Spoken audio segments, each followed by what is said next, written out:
Good morning, everyone. Happy Monday to you all.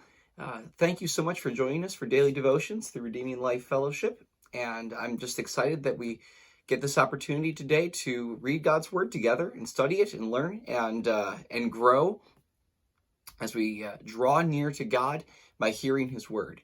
And today we're going to be continuing through the Revive School reading plan. It's been leading us through the major prophets, through Lamentations, and now just getting familiar with a new prophet, a new major prophet called Ezekiel. And already today we're going to be reaching chapter 6 and 7, and we've already dealt with some profound, almost perplexing images of the glory of God in His temple, and contrasting that today with another place of worship that is so different, so profoundly different than what Ezekiel has seen when he beholds just the afterglow almost of the glory of the living God in His throne. And so today, as I said, we're going to be focusing primarily on Ezekiel chapter 6. And what we want to do is try and get at the heart of the issue of what God is saying through the prophet Ezekiel. And it's hard for us because the issue that Ezekiel is getting at is oriented around an ancient custom that is largely unfamiliar to us as modern Westerners. And so I want to try and unpack that and clarify that, and then try and get at the heart of the issue of what Ezekiel is addressing here. So if you haven't, feel free to pause, take the time. B, Luke, Glenn, Faith, Bryce, go ahead and pause and read through chapter 6. And if you like, go ahead and do chapter 6 through 7. And then we'll return to the text and unpack what is meant, what's going on behind the scenes with this issue of the high places scattered throughout the mountains of Israel. So feel free to pause, and then we'll go from there. So let's take a moment to jump backwards just a little bit to try and figure out the setting that Ezekiel is in. Remember that he's in exile, among the exiles of Israel, in the foreign land of Babylon. And one of the most pressing issues, or the questions that they are facing, is who's responsible for this calamity? What is the problem? Why are we here? What is it that we have done? Who's at fault? Who's responsible that we have been taken as captives into this foreign land and now have become subject to this pagan empire? And we're subjected to these pagans, and we're in effect sort of living amongst them as slaves, foreigners, separated from our land. And at bottom, or at the very center, the issue of being alienated from relationship with God and wondering, God, where are you in the midst of all of this? And God gives His word to this prophet Ezekiel, and strategically is unpacking, unfolding before their very eyes what's the root of the problem that has brought about, that has invited judgment, the judgment of God against them. And in chapter 6, probably most of your headings on it will say this thing called a prophecy against the mountains of Israel, as if God somehow has a bone to pick with the geological substructures of the plains and the mountain ranges of Israel. That's not what God has a problem with. It's not the mountains themselves, but it's what's filled the mountains, where if you walked through the mountains and the ranges of Israel. That would be from the plains to the peaks of the mountains to the valleys to the city gates. That if you walk through them, this is what you would find. So, and it's what you would find throughout these areas are these things called high places, bama in the Hebrew. And scholars are a little bit unclear as far as why they're called high places. But in essence, a high place is a place where anybody, for any reason, under any sort of template for religious worship, could come and offer worship to their gods. So you might think of it this way. Here in Columbia City, in most any places, there's usually some kind of Parks and Recs department.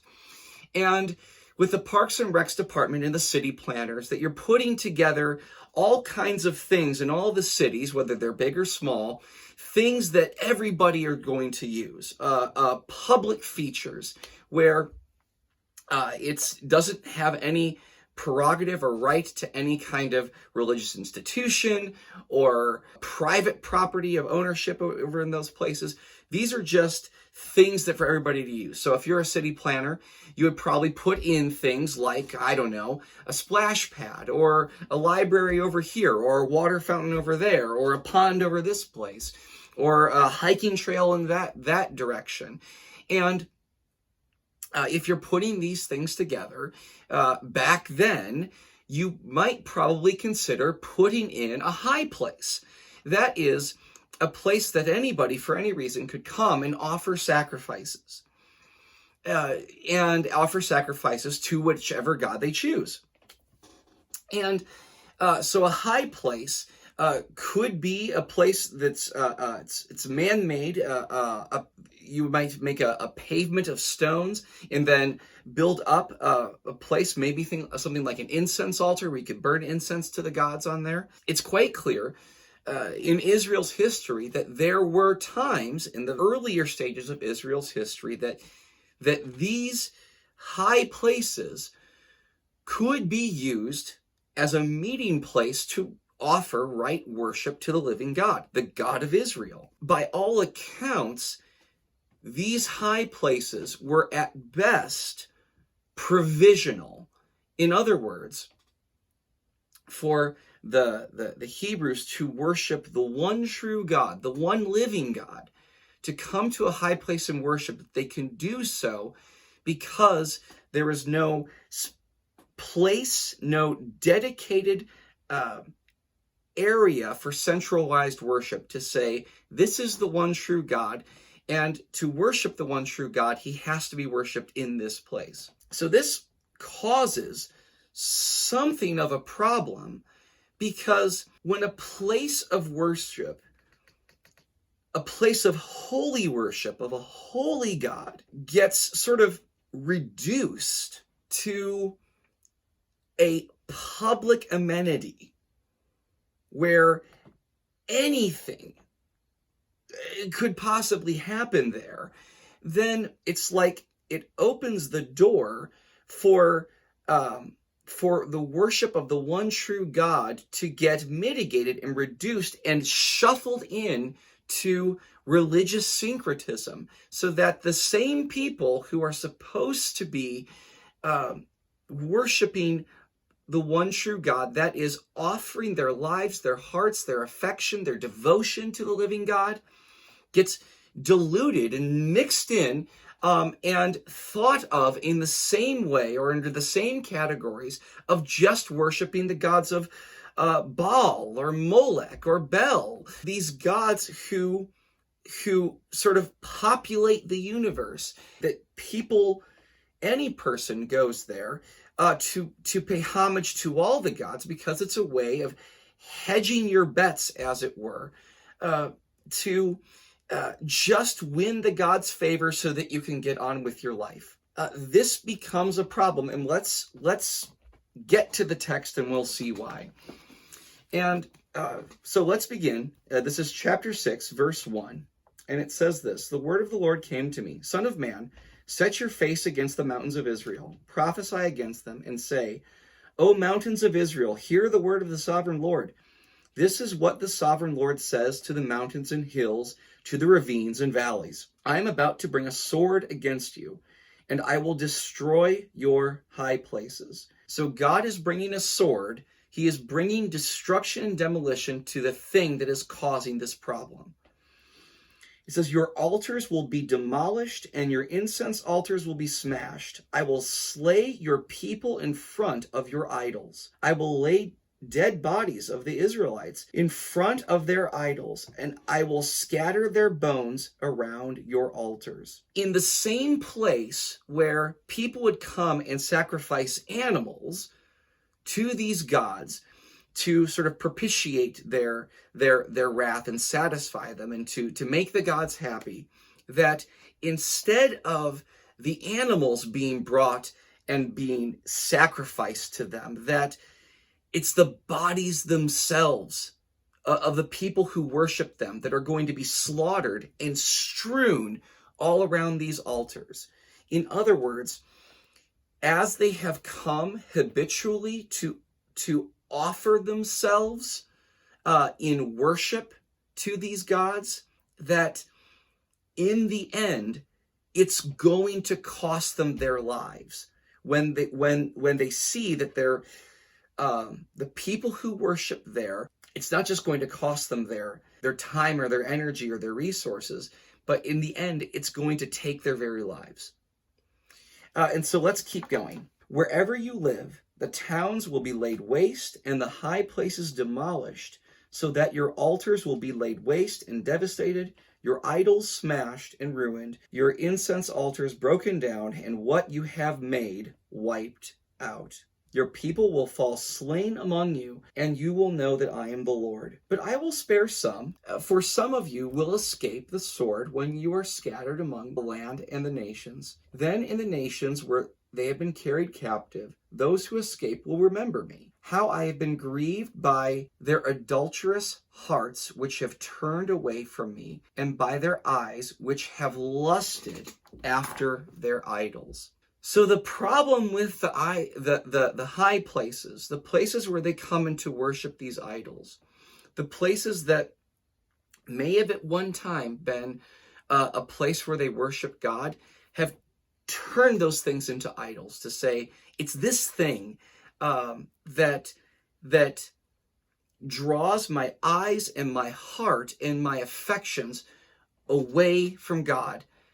And that's the sort of thing that has brought this destruction upon their lives. In other words, the issue with the high places is that the high places and the idols they worship there are competing for the affection and the devotion that belongs to God and to God alone. When that happens, that's the heart of idolatry, where we take things and we create them and we set our affections upon them and say, because of this thing that's in my life, that I love it and I adore it, because it protects me, it saves me and sustains me.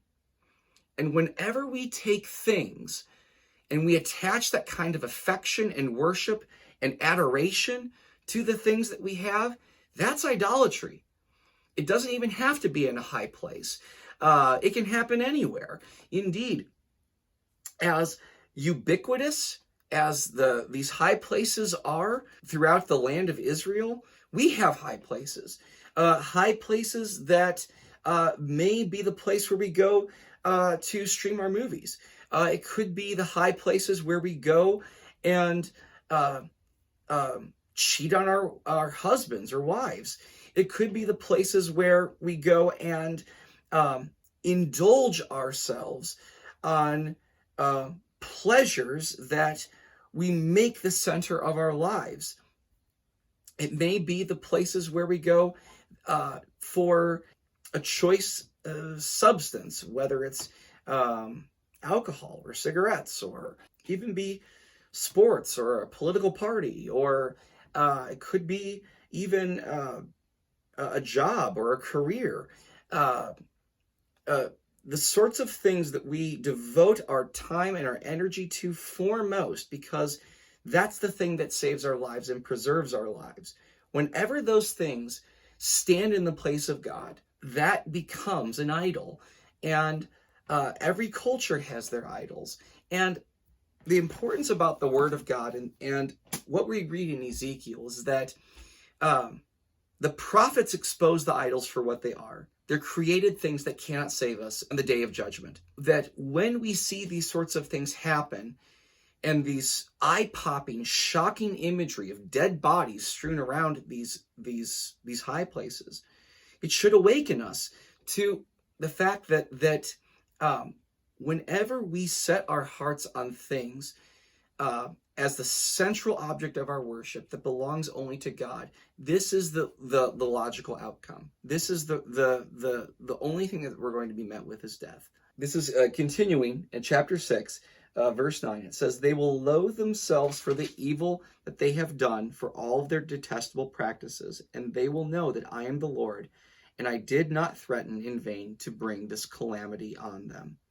In other words, when God brings this calamity upon them, what this is going to do is to bring about a loathing, a hatred for the things that they once did, so that their hearts and their affections can be set right where it belongs and directed towards right worship with the living God, as we'll get to later as we read through Ezekiel. So today's a good day to pray and say, God, as you exposed the idols for what they are through Ezekiel to the people of Israel, in exposing these high places for the idols that they were, God, expose in my heart what it is that I've set my affections and my life upon. Expose those things so that I won't build my life on something that is going to let me down. But help me, Lord, to set my heart and my life upon you and you alone, so that at the end of the day, my life will count for something, because my life is resting in the hands of a living God who alone has the power to save, and who alone will sustain me on the day of judgment, who loves me and actually gave his life for me. That's the God who I want to serve. I want to serve a living God, a God who actually has the power to save and sustain. So thank you so much for joining us for these daily devotions. We encourage you to subscribe to the YouTube channel so you get daily notifications to follow along with the reading plan. I look forward to seeing you, be it next Thursday or when we meet here on Wednesdays and Sundays. And in the meantime, go and serve the Lord. Let us all grow as disciples of Jesus Christ as we continue to follow him wholeheartedly in all we say and do. And God bless you and keep you, and I will see you next time.